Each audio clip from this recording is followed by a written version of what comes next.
The American flag above the White House has just been lowered to half-mast, a solemn confirmation of the death of President Kennedy. As the flag was lowered, large numbers of people outside the White House noted the flag flying at half-mast. Most of them did not know what had happened. They talked to the White House guards, who had then informed them the President of the United States is dead.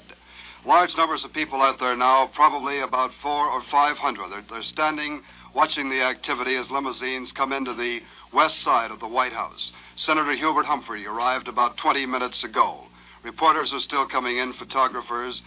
There's been contact with various congressmen, but still nothing more official about plans for President Lyndon Johnson to assume the office. This is Robert Goralski, NBC News at the White House. This is Morgan Beatty, NBC News, New York, taking over from this time. There's considerable confusion as to exactly where these rifle shots came from. As we could tell from our report down in Dallas from our own staff man, it's not clear whether or not they came from a building or from an area close to the underpasses, a triple group of underpasses, or whether it came from a building. Now, Senator Yarborough of Texas is giving us this kind of information. These are quotes. These are quotes from the senator just right after the assassination occurred.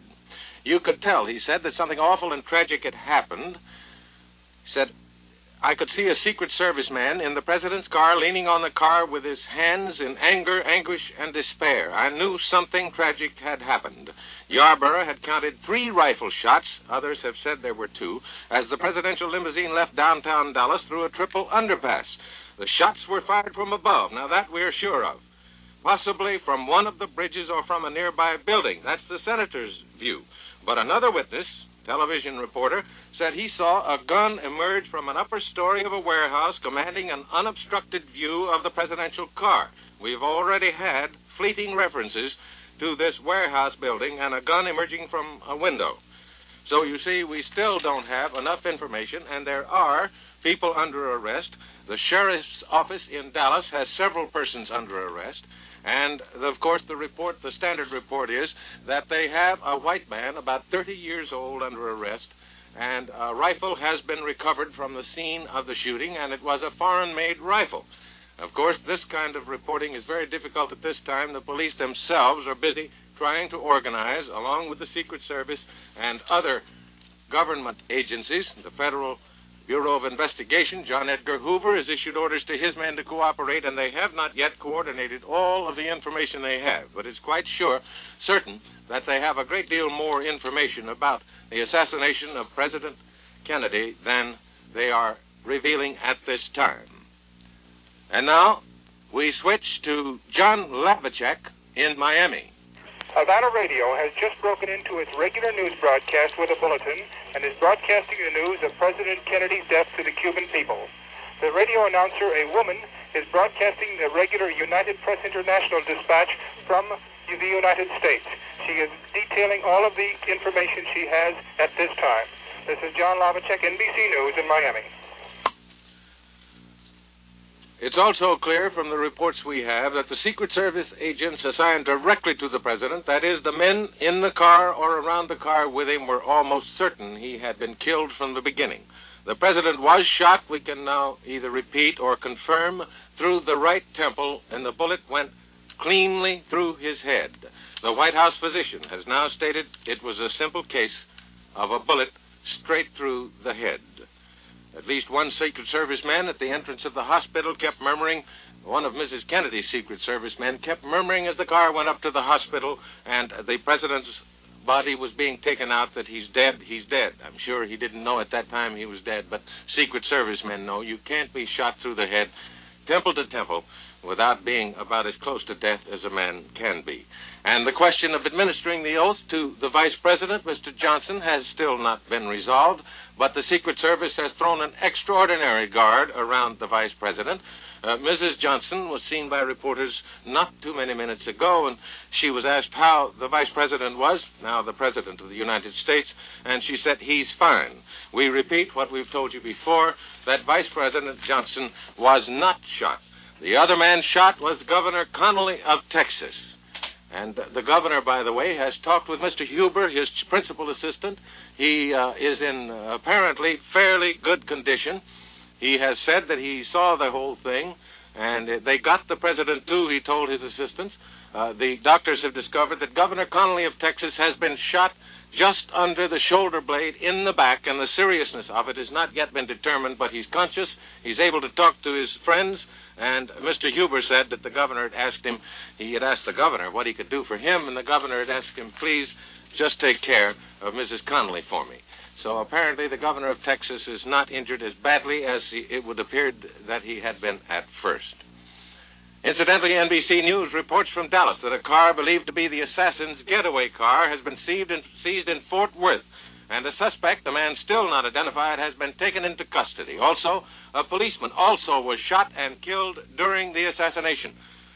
Incidentally, Fort Worth, as you know, is very close to Dallas, and a car could have got to Fort Worth with no trouble at all, provided the assassins had planned in advance how to get away from the motorcade in Dallas.